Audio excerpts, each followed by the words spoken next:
परम श्रद्धेय मां शारदे को वंदन। सभी विद्यार्थियों का मैं पॉलिटी क्लास के अंतर्गत बहुत बहुत स्वागत और अभिनंदन करता हूं। डियर स्टूडेंट्स, आज की क्लास के अंतर्गत हम जो बात करेंगे वो भारतीय राजनीतिक विचारक के रूप में डॉक्टर भीमराव रामजी अंबेडकर के संदर्भ में अपन चर्चा करने वाले हैं। डियर स्टूडेंट्स, डॉक्टर अंबेडकर के अनुसार कि जो संघर्ष करते हैं यश उनका ही क्या करता है, वर्ण करता है। प्रिय विद्यार्थियों, आजादी से पहले हमारे भारतीय समाज में अनेक जो है कुरीतियां, अंधविश्वास और पाखंडवाद जो है भारतीय समाज में व्याप्त था और समय समय पर अनेक ऐसे महापुरुषों, नायकों का प्रादुर्भाव होता है, जन्म होता है, जिन्होंने भारतीय समाज को जो है प्रेरित करके इन कुरीतियों को मिटा करके एक जो है जन जागरण का महत्वपूर्ण कार्य किया और जिनके द्वारा भारतीय समाज को जो है नई दिशा क्या की जाती है, प्रदान की जाती है।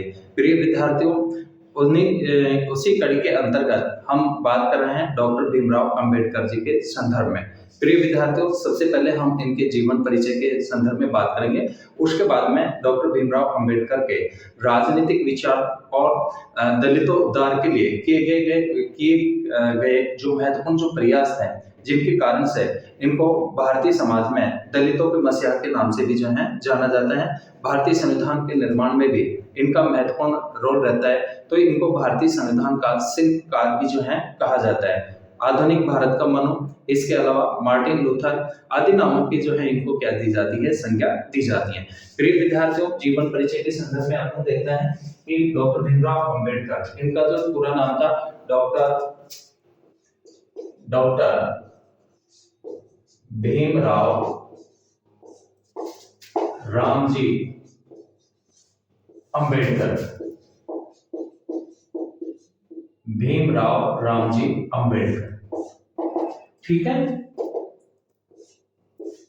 इनका जो जन्म होता है, जन्म की हम बात करें तो जन्म इनका जो हुआ 14 अप्रैल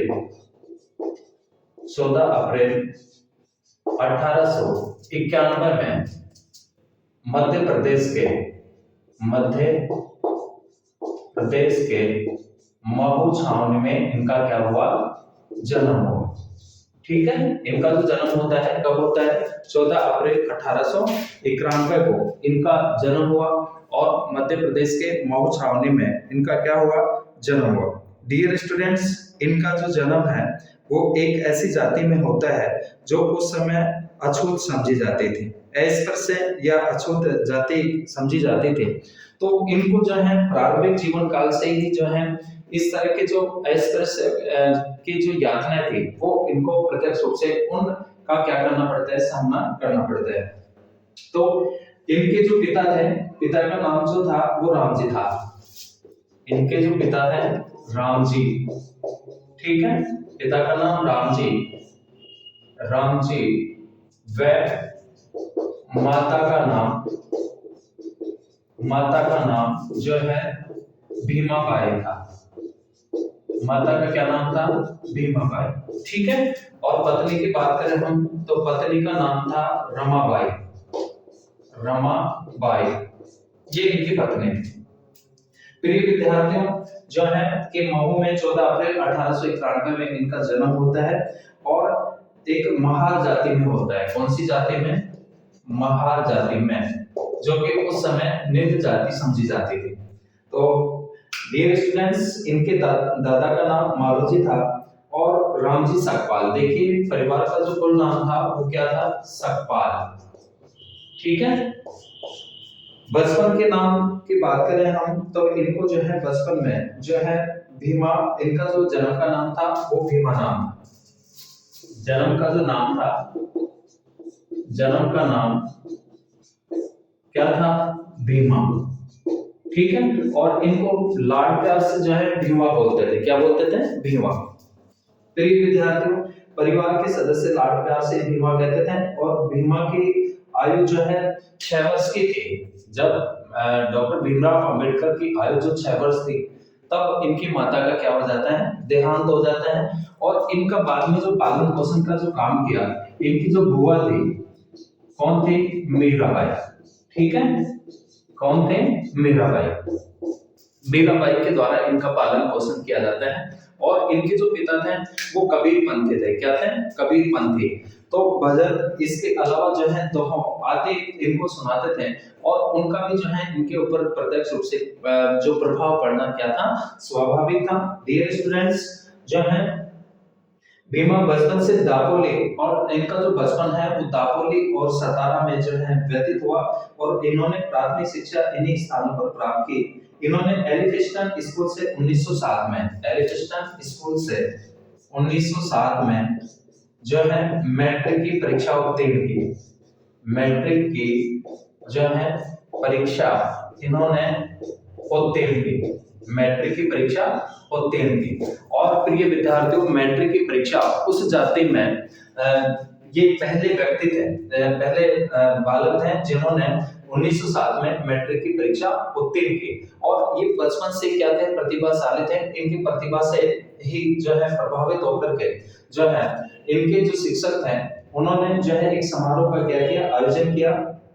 और इस समारोह में किर्लोस्कर गुरुजी ने उन्हें मराठी भाषा में जो है मराठी में स्वरचित भगवान बुद्ध के आत्म चरित्र की पुस्तक इनको क्या करते हैं, भेंट करते हैं। इन गुरुजी ने ही अंबेडकर के जो बड़ौदा नरेश थे श्रीमंत शाजीराव गायकवाड़ से भेंट करवाई। और बड़ौदा नरेश ने उच्च शिक्षा ग्रहण करने के लिए अंबेडकर के लिए 25 रुपए प्रति माह छात्रवृत्ति देना जो है उन्होंने 25 रुपए की छात्रवृत्ति इनके लिए क्या करते हैं, वो स्वीकार करते हैं। ठीक है। इसके बाद में जो है अंबेडकर 1908 में एलिफिस्टन कॉलेज में प्रवेश लिए। और नवंबर 1912 में इन्होंने बीए की परीक्षा पास की और बड़ौदा नरेश की सेवा में लेफ्टिनेंट के पद पर क्या हो जाते हैं, नियुक्त हो जाते हैं। और इनके पिता रामजी की मृत्यु जो थी 2 फरवरी 1913 को हो गई। ठीक है। इसके बाद में जो है कि डॉक्टर अंबेडकर अभी एलिफिस्टन हाई स्कूल में पढ़ते थे कि इनकी शादी जो है भिखू वलंकर की जो पुत्री थी रमाबाई के साथ में हो जाती है। उसके बाद में जो है कि रमाबाई के जीवन का जो लक्ष्य था कि अंबेडकर के कार्यों की सफलता। ठीक है। इनकी जो पत्नी थी उसका जो लक्ष्य था कि अंबेडकर के कार्यों की क्या था, सफलता। ये उनका प्रमुख क्या था, लक्ष्य था। इसके बाद में जो है 27 मई 1935 को दादर में रमाबाई की मृत्यु हो गई। और डॉक्टर अंबेडकर ने शारदा कबीर नाम की महिला से 15 अप्रैल 1948 को इन्होंने दूसरा विवाह किया। उसके बाद में जो है यह विवाह एक रजिस्टर्ड विवाह था। बड़ौदा नरेश द्वारा दी गई छात्रवृत्ति के सहारे अंबेडकर उच्च शिक्षा प्राप्त करने के लिए जुलाई 1913 को न्यूयॉर्क पहुंचते हैं। 1913 को कहां पहुंचते हैं, न्यूयॉर्क। न्यूयॉर्क। ठीक है। ये न्यूयॉर्क जाते हैं और इन्होंने वहां कोलंबिया विश्वविद्यालय में अध्ययन के लिए प्रवेश किया। कौन से न्यूयॉर्क में, कौन सा विश्वविद्यालय, कोलंबिया। कोलंबिया विश्वविद्यालय में, विश्वविद्यालय कोलंबिया विश्वविद्यालय में ये क्या लेते हैं, प्रवेश लेते हैं। ठीक है। यहाँ से इन्होंने एमए व पीएचडी की उपाधि प्राप्त की। कोलंबिया विश्वविद्यालय से किस किस की उपाधि, एमए व पीएचडी की उपाधि इन्होंने प्राप्त की। ठीक है। एमए व पीएचडी की जो है उपाधि ये प्राप्त करते हैं। इसके बाद में जो है डॉक्टर अंबेडकर 1916 में न्यूयॉर्क से कहां गए, लंदन आ जाते हैं। 1916 में न्यूयॉर्क से लंदन आ गए। और जो है इन्होंने 1900 जब ये लंदन आ गए तो यहाँ पर इन्होंने कानून की पढ़ाई के लिए ग्रेज इन तथा अर्थशास्त्र के अध्ययन के लिए London school of economics and political science में प्रवेश किया। लेकिन छात्रवृत्ति समाप्त कर दिए जाने से इन्हें अपनी पढ़ाई अधूरी छोड़कर के जो है 1917 में स्वदेश लौटना पड़ा। और स्वदेश लौटने से पूर्व इन्होंने विश्वविद्यालय से 4 साल के बीच जो है पुनः अध्ययन प्रारंभ करने की इन्होंने क्या ली थी, अनुमति ली थी। बड़ौदा रियासत के इकरारनामे के अनुसार, शर्त के अनुसार डॉक्टर अंबेडकर सेवा के लिए बड़ौदा पहुंचे और इन्हें मिलिट्री सचिव बनाया गया। बड़ौदा नरेश इन्हें अर्थशास्त्री बनाना चाहते थे, लेकिन अस्पृश्यता या छुआछूत जैसी जो बुराई थी वो इनके इस कार्य में जो है बाधक के रूप में उभर करके आई और उन्हें मुंबई आना पड़ा। परंतु यहाँ भी अस्पृश्यता इनका क्या बनती है, बाधा के रूप में उभर करके सामने आती है।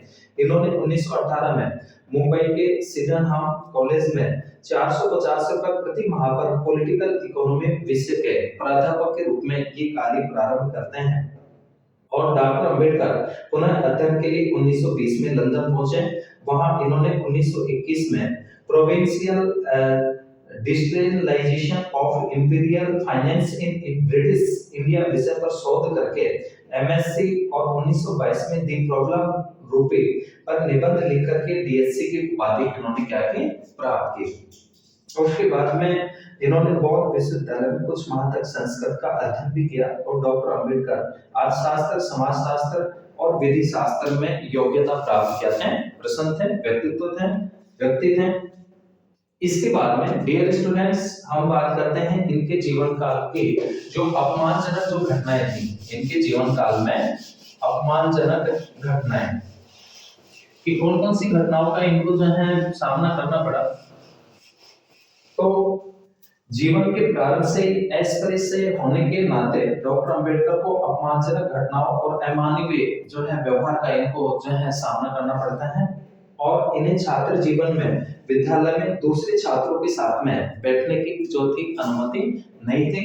इसके अलावा जो है इनको एक कोने में बैठ करके ही अध्ययन करना पड़ता था। प्रिय विद्यार्थियों, प्यास लगने पर वे नल को हाथ नहीं लगा सकते थे और प्यास बुझाने के लिए उन्हें किसी दयावान का इंतजार करना होता था। और यदि दयावान यानी स्कूल का जो मॉनिटर होता था, स्कूल का जो मॉनिटर था, नहीं तो पानी नहीं, वे ब्लैक बोर्ड के निकट नहीं जा सकते थे और यदि जाते तो अन्य छात्र अपने खाने के जो डिब्बे थे वहां से हटा लेते ताकि वे अपवित्र न हो जाए।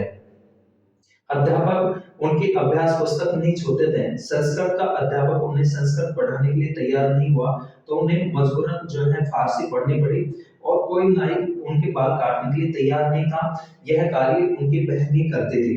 कोई गाड़ीवान किसी अछूत को गाड़ी में बिठाकर गाड़ी ले जाने के लिए तैयार नहीं था, कहीं उनकी गाड़ी अपवित्र नहीं हो जाए। डियर स्टूडेंट्स, उस समय हमारे समाज में जो है शिक्षा का बड़ा ही अभाव था, जिसके कारण से भारतीय समाज में अनेक अंधविश्वास क्या थे प्रचलित हैं। ठीक है, तो इस प्रकार की जो घटनाएं थी, अमानवीय जो प्रथाएं थी, उनको जो है इन घटनाओं का सामना करना पड़ता है। प्रिय विद्यार्थियों, डॉक्टर अंबेडकर न्यूयॉर्क और लंदन में एमए, पीएचडी, डीएससी की उपाधियां प्राप्त करने के बाद अपने सिर से अछूत का कलंक न मिटा सके। उदाहरण जो है बाद में जो है कि बड़ौदा में उन्हें घर न मिलने के कारण अर्थात आवास की समस्या के कारण बड़ौदा नरेश की नौकरी 11 दिन करने के बाद में इनको छोड़नी पड़ती है। सिडनहम कॉलेज बंबई में प्राध्यापक बनने के बाद भी उनके सहयोगी प्राध्यापकों को यह बात रास नहीं आई कि वे एक ही घड़े से क्या करें, पानी पिए। ठीक है, उसके बाद में जब इस तरह की घटनाओं का इनको सामना करना पड़ा तो इन्होंने अछूत द्वार का क्या लिया, संकल्प लिया। ठीक है, कि जब तक भारतीय समाज में इस तरह की बुराई को मिटा नहीं दिया जाए तब तक जो है वो प्रयास करते रहेंगे। तो डियर स्टूडेंट्स, डॉक्टर अंबेडकर के साथ घटित अमानवीय घटनाओं ने उनके मस्तिष्क पर, मन पर छाप लगा दी और उन्होंने अस्पृश्यता निवारण का क्या लिया, संकल्प लिया। ठीक है, कि इस तरह की जो सामाजिक बुराई थी उसको समाप्त करके ही रहेंगे। प्रिय विद्यार्थियों, उन्होंने प्रतिज्ञा ली कि मैं हिंदू धर्म में पैदा हुआ क्योंकि यह मेरे हाथ की बात नहीं थी, लेकिन मैं हिंदू धर्मावलंबी रहकर नहीं मरूंगा। ठीक है, उन्होंने अस्पृश्यता के लिए उत्तरदायी जाति प्रथा और वर्ण व्यवस्था का घोर रूप से क्या किया, प्रबल रूप से क्या करते हैं, ये विरोध करते हैं। इसके बाद उन्होंने जो है 3 मंत्र दिए कि जो है शिक्षित बनो, संगठित रहो और संघर्ष करो। इसका त्रिसूत्रीय जो है दलितों को क्या देते हैं, मंत्र देते हैं। और इन्होंने भारतीय संविधान के प्रमुख शिल्पी के रूप में इन्हें शैक्षणिक, राजनीतिक, सामाजिक और आर्थिक अन्याय के से संरक्षण दिला करके नई दिशा का जो है भारतीय समाज को क्या दिलाया, बोध दिलाते हैं। ठीक है, इस समाज को क्या दिलाते हैं, बोध दिलाते हैं और सामाजिक न्याय की स्थापना में महत्वपूर्ण अपनी भूमिका अदा करते हैं। ठीक है, तो डियर स्टूडेंट्स, जिस तरह से हमारे पॉलिटिकल जो वैल्यूज होते हैं, स्वतंत्रता, समानता और न्याय, उसी प्रकार से सामाजिक न्याय की स्थापना में डॉक्टर भीमराव अंबेडकर अपना महत्वपूर्ण रोल अदा करते हैं। डियर स्टूडेंट्स, इसके बाद में हम बात करते हैं कि इनके द्वारा जो है प्रमुख जो विविध जो गतिविधियां थी जिसमें इन्होंने पार्टिसिपेट किया, उसमें एक तो साउथ बरो समिति के समक्ष गवाही और प्रतिवेदन दिया कि मताधिकार की पूछताछ करने वाली साउथ बरी जो समिति थी उसके समक्ष गवाही और प्रतिवेदन में डॉक्टर अंबेडकर ने कहा था कि अगर लोक प्रतिनिधियों की सरकार सही मायने में बनती है तो ऐस परिसर जो समाज है उसको उसकी जनसंख्या के अनुरूप प्रतिनिधित्व देना क्या है आवश्यक है। इसके अलावा और भी हम बात करें तो मुंबई विधानसभा की इन्होंने सदस्यता के रूप में भी इनको जो है मनोनीत किया गया कब 1927 में। कब मनोनीत किया गया 1927 में। ठीक है, इन्होंने अपने पहले भाषण में बजट पर बोलते हुए कहा कि बजट करदाता की दृष्टि से कितना अन्यायकारक और असमर्थनीय है। इसके बाद में विधि महाविद्यालय में इनकी नियुक्ति होती है कि जून 1928 में डॉक्टर अंबेडकर सरकारी विधि महाविद्यालय में नियुक्त हुए और जून 1935 को वे इस महाविद्यालय के प्राचार्य के रूप में नियुक्त होते हैं तथा मई 1938 में इन्होंने प्राचार्य पद से क्या दे दिया त्यागपत्र दे दिया। ठीक है, साइमन आयोग के साथ में सहयोग के सारे देश ने साइमन आयोग का विरोध किया लेकिन डॉक्टर अंबेडकर ने आयोग के साथ सहयोग किया। इनका मानना था कि बहिष्कार से देश के राजनीतिक प्रश्न का हल नहीं हो सकता। उसके बाद में महत्वपूर्ण बिंदु आता है गोलमेज सम्मेलन। डियर स्टूडेंट्स, भारतीय समस्याओं का निदान निकालने के लिए हल करने के लिए जो है लंदन में गोलमेज सम्मेलन आयोजित किए जाते हैं जिसमें गोलमेज सम्मेलनों में अस्पृश्यता का प्रतिनिधित्व करने के लिए डॉक्टर अंबेडकर को क्या किया गया था मनोनीत किया गया था। ठीक है, वहां इन्होंने अस्पृश्य समाज के लिए पृथक मतदान प्रणाली और आरक्षित स्थानों की मांग की। डॉक्टर अंबेडकर और गांधी जी के बीच यह विरोध का मुख्य क्या बना मुद्दा बना। वहीं यह गोलमेज सम्मेलनों की विफलता का कारण भी बना। अल्पसंख्यकों की समस्या के समाधान के लिए मैकडोनाल्ड ने सांप्रदायिक निर्णय की घोषणा की थी और इस निर्णय के अनुसार जो है यरवदा जेल अनुसार अस्पृश्यता को पृथक मतदान और सुरक्षित स्थान दोनों अधिकार प्राप्त हुए। गांधी जी ने इस निर्णय के विरुद्ध यरवदा जेल में आमरण अनशन शुरू किया। अंत में 24 सितंबर 1932 को पुनः पैक्ट समझौता होता है। ठीक है, कब होता है ये ध्यान रखना dear student. Doctor B R Ambedkar और गांधी जी के बीच में 24 सितंबर 1932 को 24 सितंबर 1932 को पुनः समझौता होता है जिसको पुनः पैक्ट कहा जाता है। ठीक है, पुनः समझौता ये गांधी जी और अंबेडकर के बीच हुआ जिसके अंतर्गत जो है मोस्टली रूप में कि यद्यपि इस समझौते के द्वारा अस्पृश्य को दोगुने से भी अधिक स्थान मिले परंतु उन्हें अपने प्रतिनिधि स्वयं चुनने के अधिकार से वंचित होना पड़ा। पुनः समझौते ने हिंदू समाज को विघटित होने से बचा लिया। ठीक है, इसके बाद में जो है श्रम मंत्री के रूप में इन्होंने कार्य किया कि डॉक्टर अंबेडकर वायसराय की कार्यकारिणी में 1942 से और 1946 तक श्रम मंत्री थे और इस काल में श्रमिकों की समस्याओं के निदान के लिए त्रिपक्षीय मंडल, रोजगार दफ्तर, इसके अलावा लेबर ऑफिसरों की नियुक्तियां करने की क्या की गई व्यवस्था की गई। श्रमिकों के लिए न्यूनतम वेतन, महिला मजदूरों को प्रसव काल में अवकाश आदि के सुविधा की जो है प्रमुख रूप से क्या की जाती है व्यवस्था की जाती है। उसके बाद में संविधान निर्माण के प्रमुख शिल्पी के रूप में इनको भारतीय संविधान निर्मात्री सभा में जो है अध्यक्ष पद पर प्रारूप समिति का जो है इनको क्या बनाया गया अध्यक्ष बनाया गया। डियर स्टूडेंट्स, भारतीय संविधान का निर्माण करने के लिए जो है एक संविधान निर्मात्री सभा का क्या किया जाता है गठन किया जाता है जिसमें प्रारूप समिति के अध्यक्ष के रूप में किसको बनाया गया डॉक्टर भीमराव अंबेडकर को। तो इनको भारतीय संविधान के निर्माता के नाम से भी जाना जाता है। ठीक है, उसके बाद में जो है ये विधि मंत्री के रूप में कि स्वतंत्रता के बाद पंडित जवाहरलाल नेहरू के मंत्रिमंडल में प्रथम क्या थे विधि मंत्री थे। प्रथम क्या थे विधि मंत्री थे। विधि मंत्री के रूप में कार्य करते हुए इनका सबसे महत्वपूर्ण कार्य हिंदू नारियों को सामाजिक और धार्मिक अधिकार दिलाना था और इन्होंने यह कार्य संसद में हिंदू कोड बिल पेश करके किया जिसके माध्यम से महिलाओं को सामाजिक और धार्मिक क्या मिले अधिकार मिले। इसके बाद में धर्म परिवर्तन के डॉक्टर अंबेडकर ने 1935 में येवला सम्मेलन में यह प्रतिज्ञा की थी कि मैं हिंदू धर्म में पैदा हुआ क्योंकि यह मेरे हाथ की बात नहीं थी मगर मैं हिंदू धर्मावलंबी रहकर नहीं मरूंगा। इसे इन्होंने 1956 में नागपुर में बौद्ध धर्म ग्रहण करके पूरा किया और 6 दिसंबर 1956 को दिल्ली में इनका क्या हो जाता है देहांत हो जाता है। देहांत कब हुआ 6 दिसंबर 1956 को। ठीक है, इनका जन्म 14 अप्रैल 1891।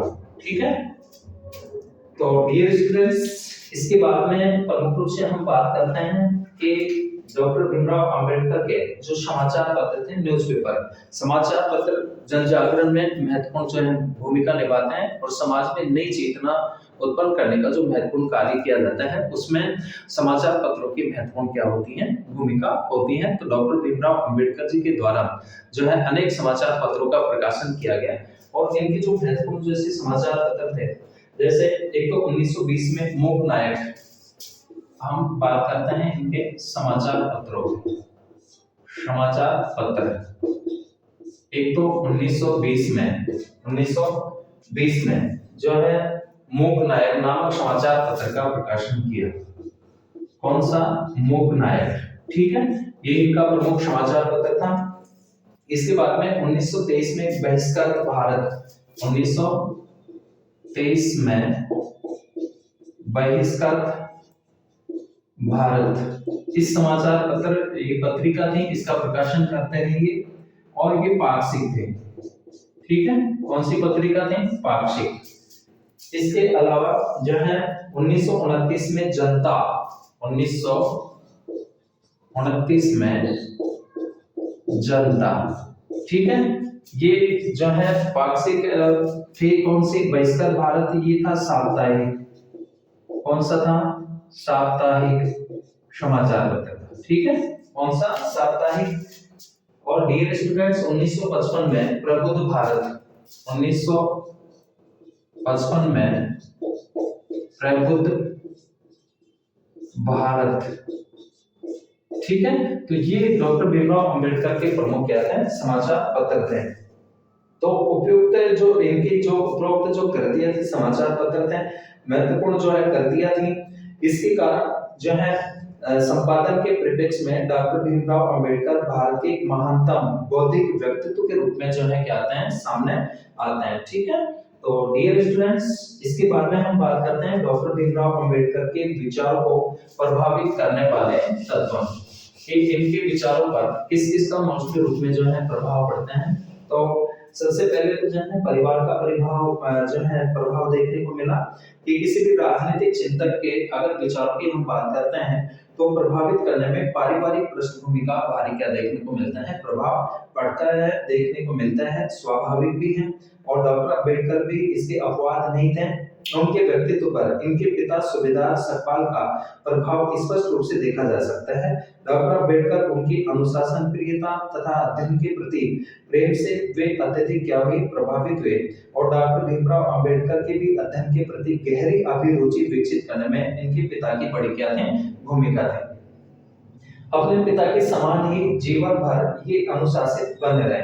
इसके बाद में विद्यालयों के वातावरण का प्रभाव पड़ा कि दलित वर्ग से होने के कारण विद्यालयों तथा महाविद्यालयों में डॉक्टर भीमराव अंबेडकर को अस्पृश्यता का शिकार बनना पड़ा। उनसे छुआछूत या घृणा का व्यवहार किया जाता था।